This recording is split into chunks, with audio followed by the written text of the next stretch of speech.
Basi Waswahili wanasema hayawi hayawi. Ni leo ama si leo? Ni leo ama si leo?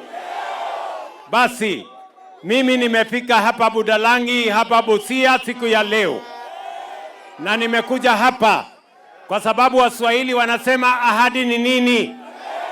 Na dawa ya deni si ni kulipa. Tulikubaliana na nyinyi watu wa Budalangi, tulikubaliana na watu wa Busia ya kwamba wakati tunapanga mambo ya maendeleo ya Kenya, lazima tupange mambo ya maendeleo ya Busia.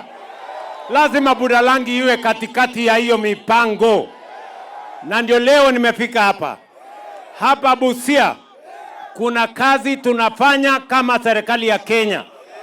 Mambo ya barabara. Hapa Busia tumewapatia pesa shilingi bilioni 3 mwaka huu ya kutengenezea nyinyi barabara. Hii barabara ya kutoka hapa Mundere kwenda Ukados, kwenda Mumbaka, mpaka kule Sio Port. Hiyo barabara leo tunaanzisha ujenzi wake, na mimi nataka nimwambie contractor ndani ya mwaka moja tunataka hii barabara iwe imekamilika.